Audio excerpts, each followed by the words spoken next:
warahmatullahi wabarakatuh. Waalaikumsalam warahmatullahi wabarakatuh. Apa kabar semua hari ini? Baik. Sehat ya? Ya. Dulu kayaknya ada beberapa yang nggak ada. Siapa? Raisya kemana Raisya? Sakit Pak. Sakit. Ada lagi? Arsen. Ya, sakit juga ya.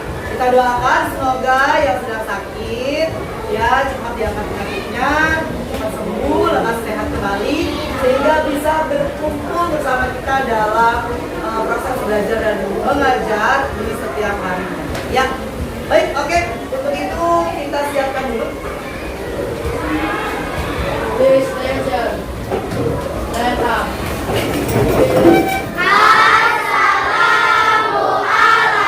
Assalamualaikum warahmatullahi wabarakatuh. Good afternoon, teacher. Waalaikumsalam warahmatullahi wabarakatuh. Good afternoon to my students. Thank you. Sit down, please. Left, right.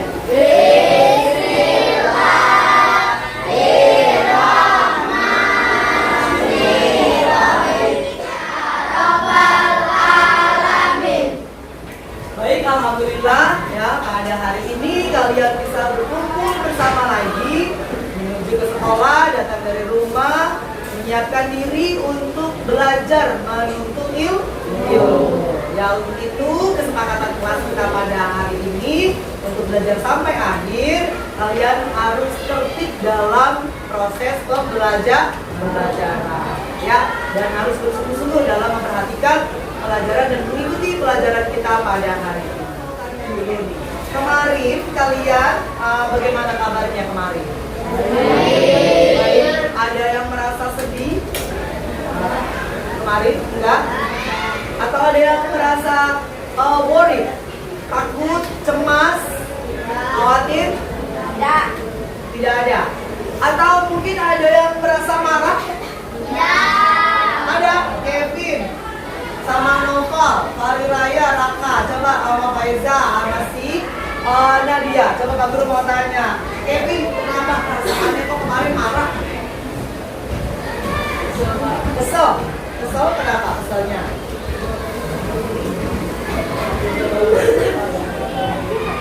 Kesel gara-gara bermain dengan temannya, ya. Wajar ya kalau bermain itu ada konflik sedikit, ada gesekan-gesekan sedikit yang membuat hati kita kesal, hati kita marah. Namun itu harus kita sikapi dengan sebenar-benarnya. Ya, agar apa? Agar tidak berkelanjutan. Kalau misalnya berkelanjutan marahnya, yang akan terjadi apa? Musuhan, berantem, ya, dan tidak akur, ya. Nanti kehilangan teman, ya. Nah, ada lagi mungkin yang marah pada hari kemarin? Nova, kenapa marahnya Nova? Kenapa marahnya? Ayo, kenapa marahnya?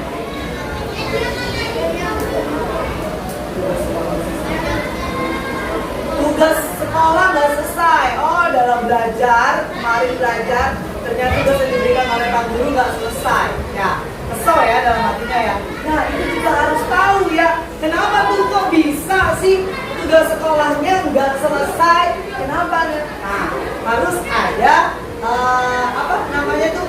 penyebabnya pasti ada penyebabnya ya, alasan-alasan itu kenapa bisa tidak selesai dalam menyelesaikan tugas-tugas yang ada di kelas pada saat kemarin. Nah, pas banget nih untuk Noval ya, kita akan menjawab kenapa si Noval itu bisa tidak tuntas dalam mengerjakan tugas-tugas yang ada di sekolah pada saat kemarin. Oke. Topik kita hari ini adalah tentang pembelajaran coding dan kecerdasan artifisial, berpikir komputasional. Nah, itu ya. Lihat sih. Tujuan pembelajaran kita adalah satu, menjelaskan berpikir komputasional, dan yang kedua, menguraikan bagaimana berpikir komputasional itu bisa diterapkan dalam kehidupan sehari-hari. Ada pertanyaan pemantik di sini, dilihat. Pernahkah kalian merasa bingung dengan atau kesulitan saat menghadapi masalah yang kompleks dalam kehidupan sehari-hari. Contohnya tadi, ya, si Nova itu kemarin dia kompleks loh itu masalahnya. Dia tidak menyelesaikan tugas yang diberikan oleh Pak Guru di sekolah, sehingga ketika jam pulang dia harus bawa pekerjaan buat mengerjakannya di rumah. Jadi kesel ya, yang harusnya di rumah nggak mengerjakan tugas, ya jadi akhirnya mengerjakan tugas karena tugas yang di sekolah di kelas tidak selesai. Ini nanti kita akan membahas. Ya, jadi nanti kalian bisa tuh masalah-masalah dalam kehidupan sehari-hari bisa kita pecahkan dengan cara berpikir komputasional. Apa tuh berpikir komputasional? Nah, berpikir komputasional itu bukan berarti kita harus menjadi robot, ya, atau berpikir dengan menggunakan kode-kode yang sangat rumit atau coding-coding, ya, simbol-simbol atau macam-macam. Tetapi berpikir komputasional adalah, kita baca sama-sama. Berpikir komputasional adalah Suatu metode atau cara berpikir yang menyelesaikan masalah rumit secara metodis, efisien, dan logis, mirip dengan cara seorang ilmuwan komputer membuat program. Oke, ya. Jadi itu. Jadi berpikir secara metodis, efisien, dan logis untuk memecahkan suatu masalah. Ya. Nah, itu ya. Ini adalah keterampilan dasar yang berguna untuk semua orang, bukan untuk programmer. Sekarang di dalam kehidupan kita sehari-hari, teknologi tahu ya, berkembang sangat cepat. Ya, sehingga kecerdasannya dibuat, ya kan? Namanya AI, ya kan? AI, ya kan? Artificial Intelligence, ya, atau kecerdasan artifisial, ya. Yang mana kecerdasan itu diprogram, dibuat, diciptakan oleh siapa? Manusia, otak manusia, untuk apa tuh? Untuk lebih memudahkan mengerjakan sesuatu, ya kan? Memecahkan masalah. Nah, itu ya. Nah, jadi programmer itu atau robot-robot itu, ya, itu diprogram dengan cara sedemikian rupa sehingga cara kerjanya itu metodis, efisien, dan juga logis, seperti kecerdasan komputasional, ya. Seperti di laptop atau di mana komputer ada rumus-rumusnya, ya. Main apa aja di situ ada rumus-rumusnya yang bisa bisa memudahkan kita dalam melakukan pekerjaan. Nah, lihat lagi sih. Apa sih Pak manfaat berpikir komputasional? Satu, melatih kemampuan kalian dalam berpikir secara logis dan struktur, ya, terstruktur. Kemudian yang kedua, membantumu merencanakan sesuatu dengan yang lebih efektif dan lebih efisien. Efisien itu artinya menyingkat waktu, ya. Jadi waktunya tadinya panjang, jadinya waktunya pendek, persingkat waktu. Kemudian membuatmu menjadi pemecah masalah. Wah, hebat nih. Pemecah masalah atau problem solver yang lebih baik lagi, ya. Kemudian meningkatkan kreativitas dalam mencari solusi. Dan terakhir, menjadi fondasi penting jikalau kamu nanti tertarik pada bidang sains, bidang teknologi, bidang teknik, dan juga matematika di masa yang akan datang. Oke, lihat sini. Ada 4 pilar utama dalam berpikir komputasional. Yang pertama, apa baca? Pertama apa? Komposisi. Yang kedua? Pola. Yang ketiga? Abstraksi. Yang keempat? Sekarang Pak Guru pengen kalian supaya berpikir, ya. Nih, pernah nggak di keluarga kalian, ayah kalian lupa naruh kunci motornya? Pernah ya? Pernah ya? Nah, itu masalah besar nggak itu? Masalah besar ya? Nah, jadi dalam masalah besar itu bisa dipecah-pecah. Dipecah-pecah. Kenapa kunci motornya bisa hilang? Nah, karena lupa. Satu. Ada lagi? Karena ya. Naruhnya sembarangan, yang tadinya harusnya dia naruhnya di situ aja, misalnya ada tempat kunci motor. Ternyata nggak tertib, nggak disiplin, taruhnya tidak pada tempatnya, taruhnya di sembarangan. Akhirnya nggak tahu deh di mana. Ya, ada apa lagi? Ada apa lagi? Nah, betul, terbawa oleh anggota keluarga yang lain. Ya kan, bisa jadi kan kakak kamu minjem, terus kemudian setelah minjem lupa, masih dipegang sama kakaknya di kantong misalnya, ya kan? Nah, terus apa lagi? Apa lagi? Contoh misalnya tutupan barang-barang atau benda-benda. Ya, contohnya misalnya apa? Contohnya bantal, meja, dinding, kain, handuk, hordeng gitu ya.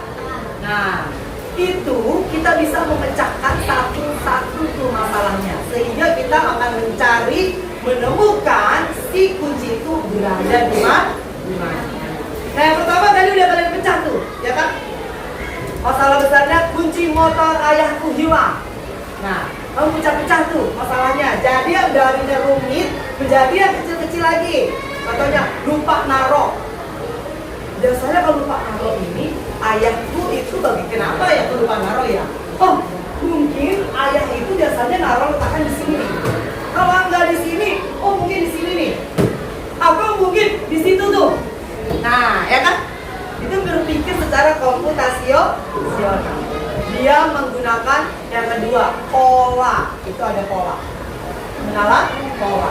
Biasanya ayahku meletakkan di meja, atau di kursi, atau di kasur. Nah, itu polanya, ya kan? Karena kamu udah sering melihat pola itu. Artinya si ayah biasanya nih kalau pulang kerja naruh kunci kalau enggak di meja, terus besoknya kalau enggak di kursi, kalau enggak di kasur. Gitu. Pertama kamu harus cari dulu itu. Coba cari di meja. Ternyata nggak ada. Berarti yang kedua cari di mana? Kursi. Cari di kursi. Wah, ternyata nggak ada. Berarti yang kemana? 3, cari di kasur. Ternyata di kasur juga nggak ada. Oh, berarti bukan karena lupa naruh, ya nggak? Akhirnya alternatif yang kedua lagi nih. Apa ya kira-kira? Mungkin ke bawah sama anggota keluarga yang lain. Coba sama kakak, tanya, kakak pinjam motor ayah nggak tadi? Terus kuncinya mana? Enggak, aku nggak minjem. Nah, aku nggak minjem berarti bukan. Ya, harus cari lagi tuh. Yang ketiga, apa? Contoh yang ketiga tadi. Tersembunyi di mana? Ketutupan benda-benda yang lain. Tak ketutupan sama taplak meja. Kalau di meja, ketutupan taplak meja. Kamu ngelihatnya cuma mejanya doang gini-gini, nggak dibuka-buka, ya kan? Nggak taunya pas kalian, oh iya kan di meja ada taplak meja, atau ada kontainer gini nih, ya kan? Nah, ternyata setelah dicari-cari semua, ketemu ada di bawah taplak meja. Nih dia ketemu. Jadi sudah dapat tuh pemecahan masalah, ya kan? Setelah itu tadi namanya abstraksi, ya, namanya abstraksi karena tadi tidak terlihat kan, tapi ternyata dia berkembang. Oh, di meja tuh ada apa aja ya? Ada taplak meja, ada kontainer, ada tempat tempat tisu, ya kan? Kamu buka satu-satu, ternyata benar ada di bawah taplak meja. Nah, setelah itu baru kamu ke algoritma. Algoritma itu kamu harus menyusun langkah-langkah atau solusi apa nih supaya ayah tidak lupa lagi dalam menaruh kunci. Kamu lapor ke ayahnya. Kamu udah bikin tuh langkah-langkahnya apa? Ayah, mohon maaf, aku tadi udah berusaha membantu mencari kunci motor ayah yang hilang dengan berpikir komputasional. Sehingga aku terakhir nih, aku sudah membuat langkah-langkah solusinya supaya ayah tidak tidak lupa dalam menaruh kunci atau benda-benda. Nih ayah, pertama ayah harus ini, kedua ayah harus itu, ketiga yang ini. Intinya adalah ayah harus meletakkan kuncinya ke tempatnya yang sudah disedia. Gitu ya, sudah paham belum? Sudah ya. Lanjut. Nah, tadi ya 4 konsep utama berpikir komputasional ada apa aja tadi? Dekomposisi, pengenalan pola, abstraksi, dekomposisi tadi memecahkan masalah besar ya menjadi bagian-bagian yang kecil ya.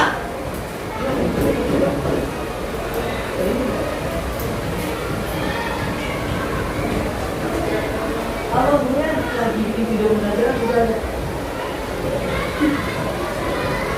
Oke ya, tadi ya dari masalah yang besar dipecah-pecah menjadi masalah-masalah kecil, benar ya? Tadi kan masalah besarnya apa tuh? Kehilangan kunci. Akhirnya kita pecah-pecah lagi, masalahnya mungkin lupa, ya kan? Nah, lupa ayah naruhnya di mana dengan pakai pola, oh ternyata bukan. Kemudian lagi berikutnya ya. Pemecahan masalah kecil. Ada apa dari besar ke kecil, bagian dari kecil. Terus ada pengenalan pola. Apa tuh pengenalan pola?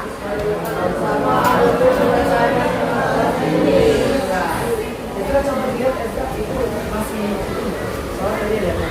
ya, jadi menemukan kesamaan untuk menyelesaikan masalah-masalah tadi. Ya kan kayak tadi. Ayo biasa letaknya di mana nih? Oh di meja, di kursi atau di kasur atau di mana? Gitu ya. Ketiga, abstraksi. Apa itu abstraksi? Memfokuskan pada mengabaikan detail yang dilakukan. Nah, menurut kamu tadi kan, oh ayah biasanya naruhnya di meja.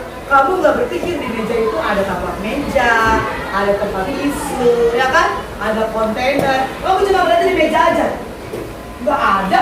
Nah, gitu kan? Ternyata ada hal-hal yang nggak penting menurut kamu kan? Tapi ternyata dia malah ada di bawah taplak meja. Kira-kira kan, itu gak penting lah, ya kan masa ada di bawah taplak meja kan gitu ya.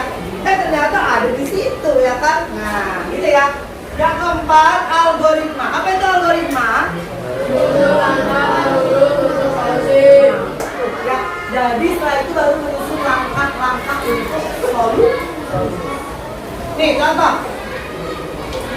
Ini komposisi contoh. Nih, apa ini? Nasi goreng. Siapa yang suka dengan nasi goreng?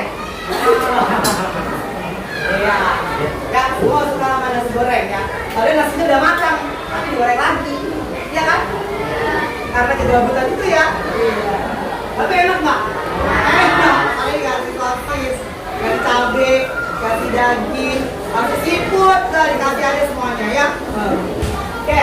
Dekomposisi tadi ya, proses membagi masalah yang rumit atau yang besar menjadi bagian-bagian yang kecil. Kamu coba, kalau pertama kali yang kamu pikirkan, misalnya baru kasih tugas, silakan membuat nasi goreng. Masalah besar nggak itu? Masalah besar lah. Aduh, goreng kan kacau ngabur, nasi tugas susah amat. Itu bagaimana itu caranya bikin nasi goreng? Ya kan? Kita pecah satu-satu. Ya, pertama ya menyiapkan bahan-bahannya dulu otomatis, ya kan? Bukan langsung dari beras, langsung dari nasi. Namanya juga nasi goreng. Kalau beras goreng baru dari beras. Nasi goreng, jadi nasinya dulu. Apalagi bahannya? Telur, apalagi? Bumbu dan lain-lain. Gitu. Kemudian setelah itu bumbunya kan ada apa aja bumbunya coba? Bawang putih, bawang hitam, ada bawang hitam, bawang putih, kunyit biar warnanya kuning misalnya ya, tapi ada juga yang nggak suka kunyit ya. Bawang merah,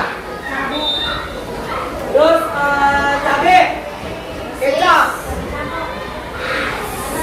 penyedap rasa, garam, sosis dan lain-lain sebagainya ya.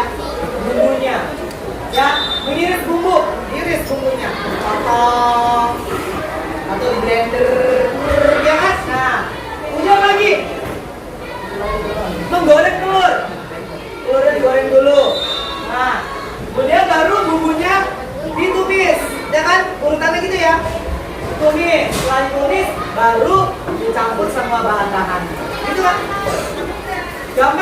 ya. Oh, jadi lebih mudah ternyata. Tadi yang baru kita pikirkan di awal susah amat nih, ya kan? Nggak taunya setelah dipecah-pecah menjadi mudah ya. Pengenalan pola. Pengenalan pola ternyata untuk mengidentifikasi pola paralel dalam data atau di antara masalah-masalah kecil yang telah dipecah-pecah tadi. Nah, ternyata ya kamu bumbu, kemudian menulis bumbu, menggoreng, menumis, itu ternyata dipakai juga ke pola-pola yang lain. Contohnya adalah membuat mie goreng, tidak kayak gitu, ya kan? Membuat sayur capcay juga kayak begitu. Numis kangkung juga sama kayak begitu.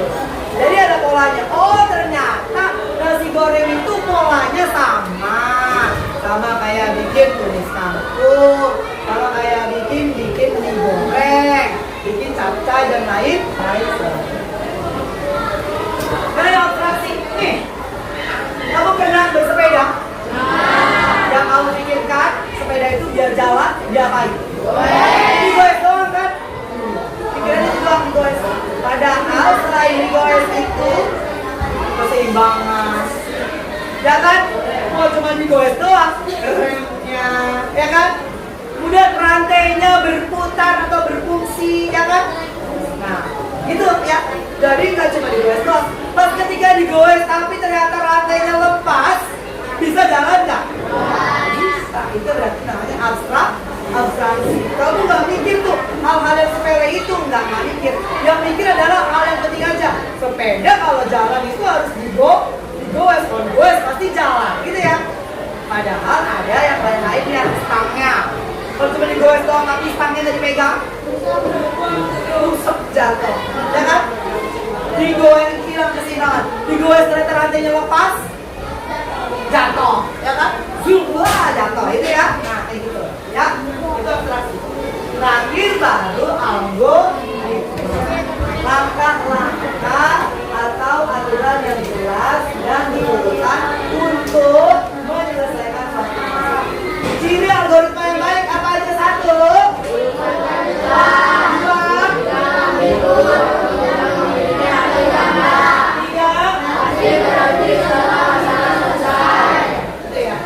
supaya apa tujuannya? Supaya tidak berulang. Contoh kayak tadi, ayah kehilangan kuncinya. Supaya tidak berulang, maka pakai algoritma. Ada langkah-langkah solusinya, ya. Tuh, ya. Sekarang kita menuju ke sini. Kita lihat dulu ya video pembelajaran.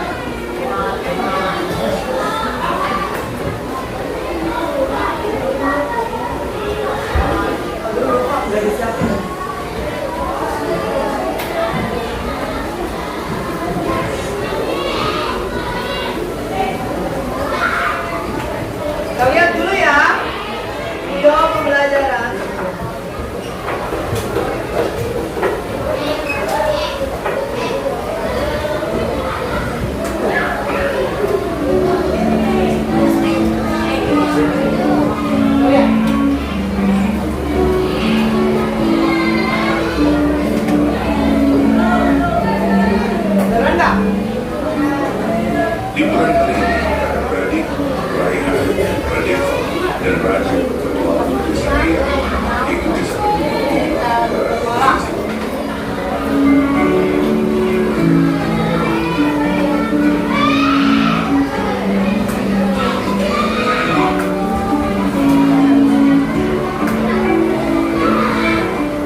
coding itu sudah ada sejak lama, cuma kita baru menyadarinya sekarang. Karena istilahnya udah baru lagi, ya kan?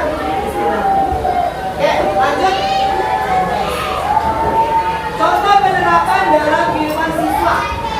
Masalah besarnya apa?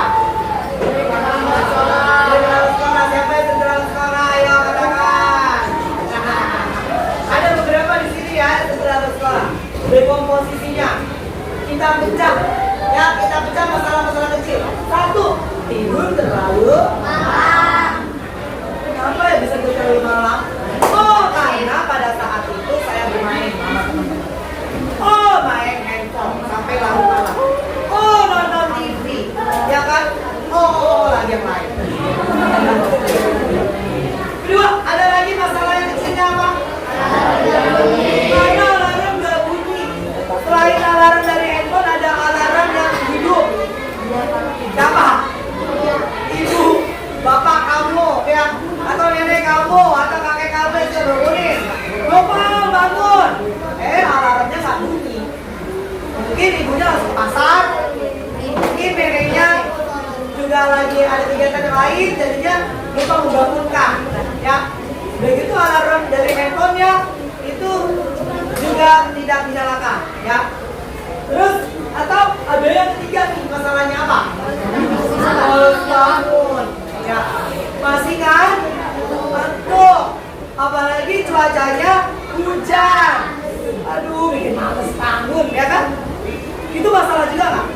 Masalah. Dari tiga masalah ini ternyata jadi masalah besar.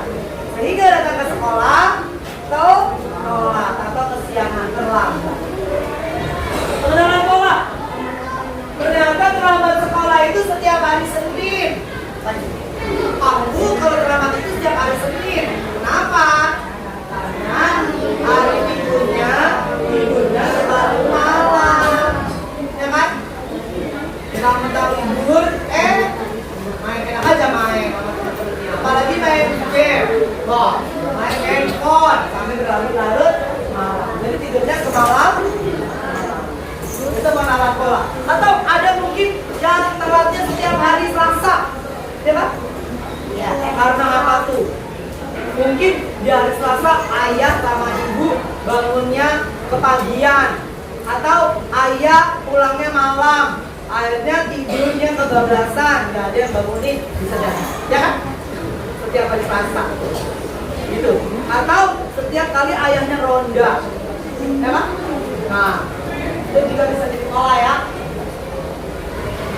Abstraksi, fokus kepada hal-hal yang mempengaruhi bangun pagi, itu abstraksi. Saya harus bangun pagi harus apa ya? Kenapa ya saya harus bangun pagi? Ada sholat subuh, ya kan? Bukannya cuma buat sekolah aja, tapi buat sholat subuh. Yang kedua juga buat kesehatan, ya kan? Bangun pagi sehat gak? Yang ketiga juga sebagai 7 kebiasaan anak Indonesia hebat. Apa aja coba? Bangun pagi, beribadah, berolahraga, makan sehat dan bergizi, gemar belajar, bersosialisasi atau bermasyarakat, terakhir tidur. Itu ya, itu abstraksi. Sekarang bagaimana membuat langkah-langkah atau solusinya supaya tidak terulang lagi?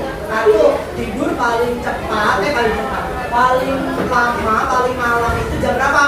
Jam 9 malam, ya, jam 2 pagi. Itu mau tidurnya keenakan, itu kenyang. Terus pasang alarm jam berapa? Jam 5. Letakkan alarm tidak jauh dari tempat tidur dan langsung mandi pagi supaya nggak males bangunnya, ya kan? Nah, itu ya. Diskusi kelompok.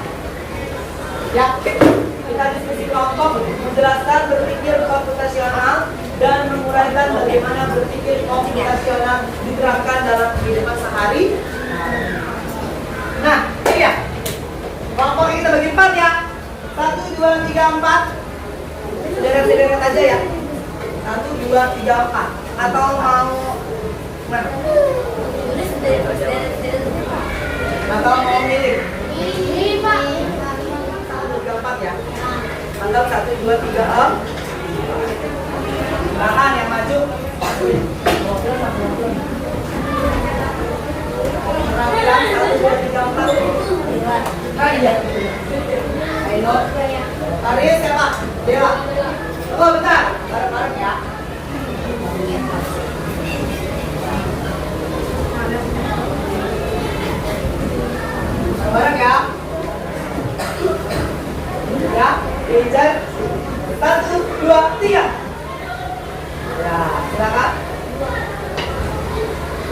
Ya, kelompok 3 ini 4, ini 1.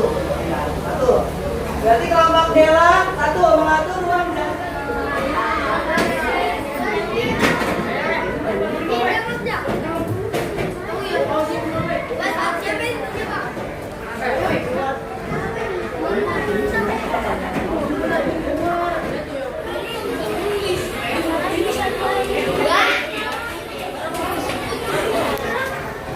Không sao rồi.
Ini jadi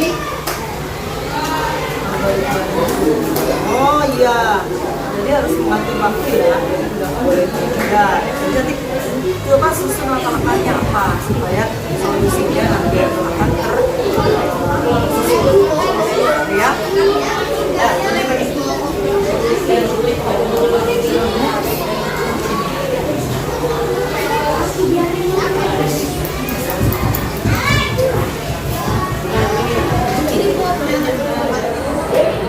Oke, baik, sudah ya, waktunya kita berpresentasi. Oke, siapa yang presentasi pertama? Boleh, apa? Ayo. Ini masalahnya adalah mengerjakan tugas sekolah yang menumpuk. Ayo.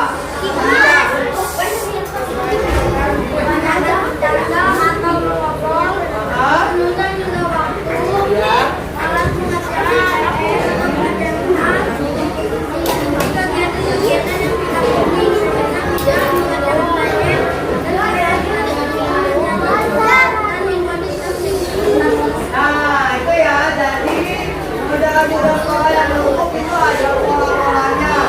Polanya yaitu karena banyak bercandanya, banyak ngobrolnya, setuju nggak? Setuju. Kemudian ada lagi karena menunda waktu, ya. Terus ketinggalan, ya, pekerjaannya ketinggalan, ya. Jadi akhirnya dia tidak mengerjakan. Oke, beri tepuk tangan buat kelompok 2.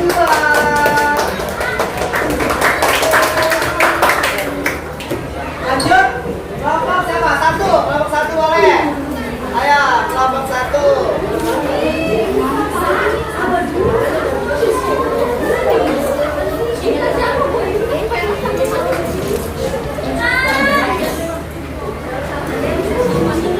Ayo, silakan kelompok 1. Mengatur ruang jajan yang cepat habis, itu masalah besarnya. Dekomposisinya dipecah berarti Suka jajan, membeli barang yang tidak berguna, ya. membeli barang yang tidak diinginkan. Nah, itu ya, jadi dipecah-pecahkan karena boros. Kemudian membeli barang yang tidak diinginkan. Terus kemudian banyak jajannya juga. Gimana, setuju nggak? Setuju? Oke, yuk kita beri tepuk tangan buat kelompok 1. Lanjut berikutnya kelompok 3. Ayo silakan kelompok 4.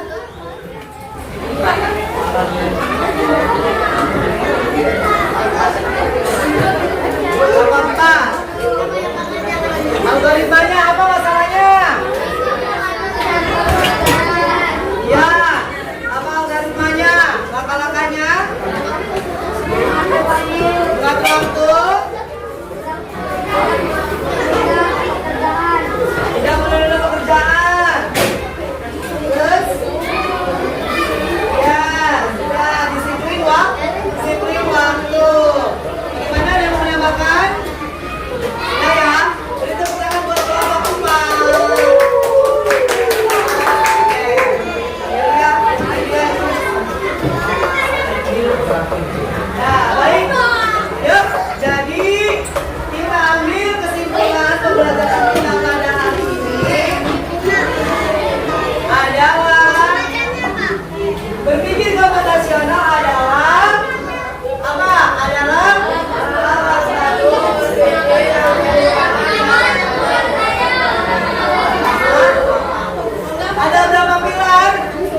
job gitu. Bisa? Bisa nggak? Kelas 6C G double O D J O B good job bisa? G double O D J O B good job bisa? Nah ya kelas 6C G double O D J O B good job.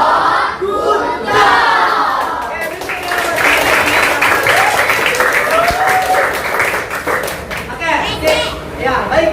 Itu aja pembelajaran dari Pak Guru. Intinya kalian apapun bisa dipecahkan masalahnya dengan menggunakan berpikir komputasional. Ya, oke. Untuk itu mari kita akhiri dengan membaca hamdalah. Alhamdulillah. Kita ketemu lagi di lain kesempatan untuk belajar pada